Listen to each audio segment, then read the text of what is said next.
Hello everyone and welcome to Who in History. Today, we'll be discussing Vladimir Lenin and the course of his life, from his role in founding the Soviet state to his repeated strokes in his last years. If you enjoy the video, make sure to leave a like and send it to someone who would be interested. Vladimir Ilyich Ulyanov, later known by the name Lenin, was born on April 22, 1870, in Simbirsk, a provincial town on the Volga River that was later renamed Ulyanovsk in his honor. He was the third of 6 children born to Ilya Nikolaevich Ulyanov, an inspector of schools and later director of primary schools for the province, and Maria Alexandrovna Ulyanova, the daughter of a physician of Volga German descent. His father came from a family of former serfs who had risen through education and service, while his mother belonged to a relatively well-off, educated family. The Ulyanov household was comfortable, culturally rich, and politically liberal, and education was strongly emphasized. Vladimir was a bright and disciplined student, excelling in Greek and Latin as well as Russian literature, and he read widely in philosophy and history. A formative event in Lenin's life occurred in 1887 when his older brother Alexander Ulyanov, a student at St. Petersburg University, was arrested for participating in a plot to assassinate Tsar Alexander III. Alexander was tried and executed by hanging that same year. The execution deeply affected Vladimir, who was then 17. Though he later insisted that his own revolutionary convictions stemmed from broader influences, the loss of his brother intensified his disdain for the autocracy and drew him toward radical politics. Despite this, Lenin continued his education.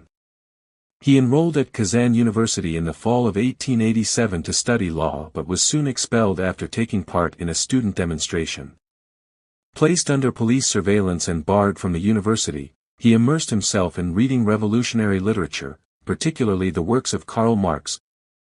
Lenin obtained permission to continue his studies independently and passed his law exams in 1891 as an external student at St. Petersburg University, earning a law degree. He began working as a lawyer in Samara, representing peasants and workers in court cases, but his main interest lay in revolutionary politics. By the early 1890s, he had become an active Marxist, joining circles that discussed and distributed illegal socialist literature. In 1893, he moved to St. Petersburg where he became involved with Marxist groups seeking to organize industrial workers.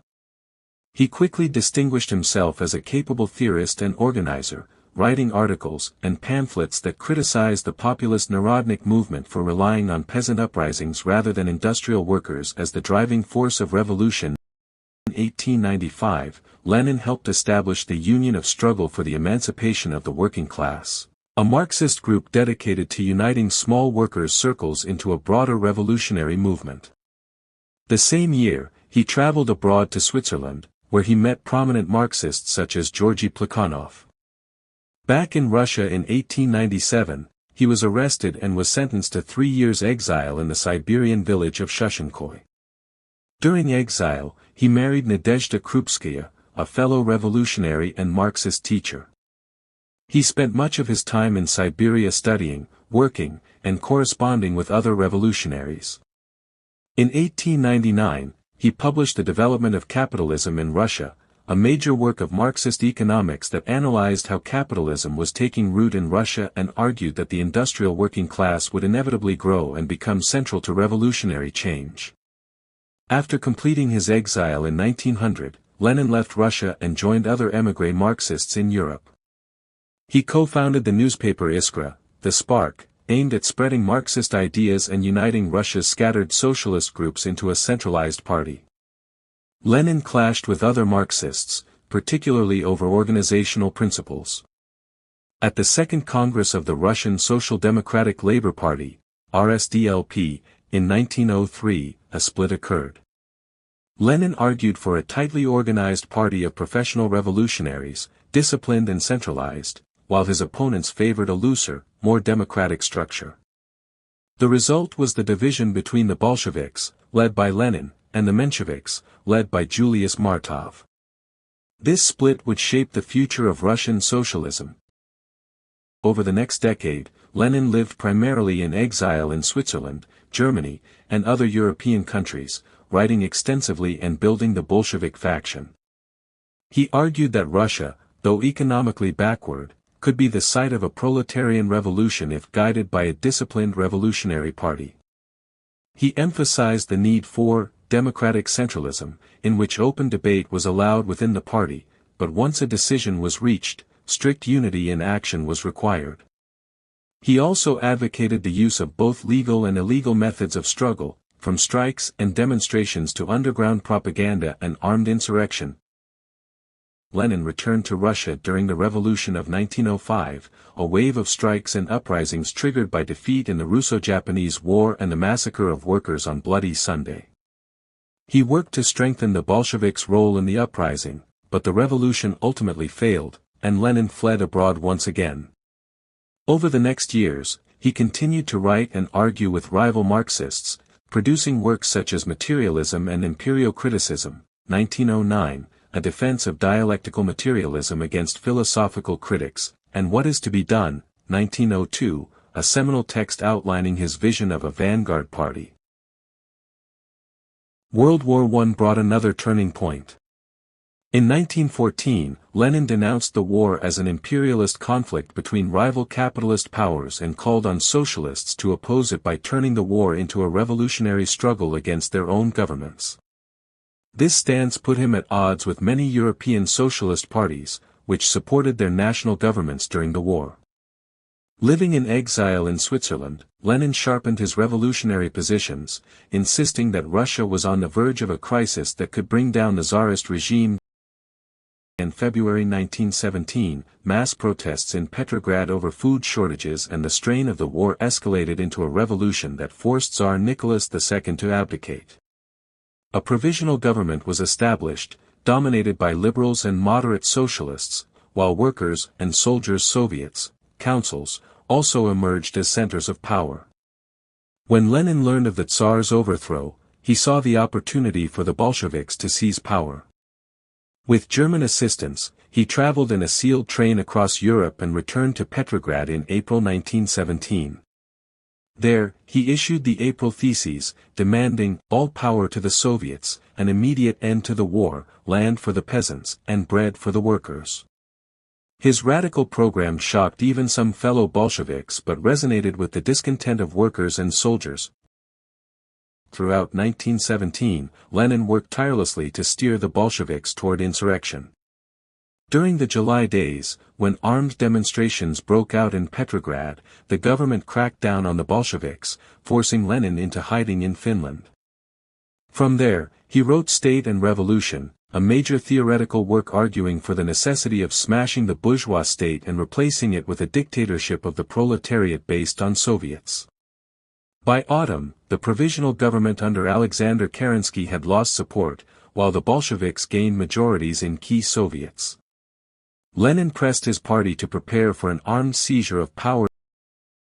On October 25, 1917, November 7 in the new calendar, the Bolsheviks launched the October Revolution. Armed workers and soldiers, led by the Bolsheviks, took control of Petrograd, stormed the Winter Palace, and overthrew the provisional government. Lenin emerged from hiding and proclaimed the transfer of power to the Soviets. The Bolsheviks, soon calling themselves the Communist Party, established the world's first socialist government. Lenin became chairman of the Council of People's Commissars, the head of the new Soviet state. Once in power, Lenin faced immense challenges. Russia was still at war with Germany, the economy was collapsing, and opposition from rival parties was fierce. In March 1918, the Bolsheviks signed the Treaty of Brest-Litovsk with Germany, ending Russia's involvement in World War I but ceding vast territories. The treaty was highly controversial, but Lenin insisted that peace was necessary to consolidate the revolution. Domestically, the Bolsheviks introduced radical reforms, nationalizing banks and industry, redistributing land to peasants, and establishing workers' control in factories. At the same time, they suppressed opposition, banning rival parties and using the Chayka, the new secret police, to arrest and execute opponents. Civil war soon broke out between the Bolshevik Red Army and the anti-Bolshevik White Forces, who were supported by foreign powers including Britain, France, the United States, and Japan. From 1918 to 1921, Russia was ravaged by civil war, famine, and disease. Lenin provided political leadership, working closely with figures like Leon Trotsky, who organized the Red Army. The Bolsheviks ultimately prevailed, controlling most of the former Russian Empire by 1921. However, the war and the policies of war communism, which involved requisitioning from peasants and strict central control of the economy, caused immense suffering and resentment. In March 1921, faced with widespread unrest, including the Kronstadt rebellion of sailors who had once supported the Bolsheviks, Lenin introduced the new economic policy, NEP.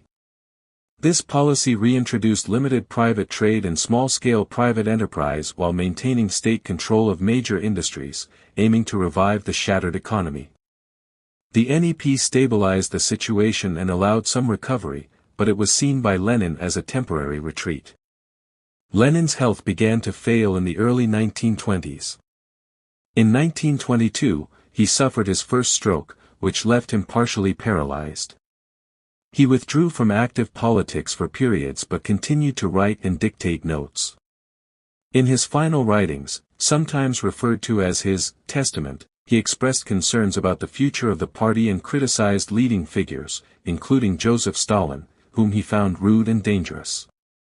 He suggested that Stalin be removed from his post as general secretary. These warnings were kept secret at the time and only published years later. Lenin had suffered additional strokes in 1922 and 1923, leaving him increasingly incapacitated. On January 21, 1924, he died at the age of 53 at his estate in Gorky, near Moscow. His death marked the end of an era, but his legacy remained central to the Soviet Union and the international communist movement. His body was embalmed and placed in a mausoleum on Red Square in Moscow, where it became a symbol of the Soviet state.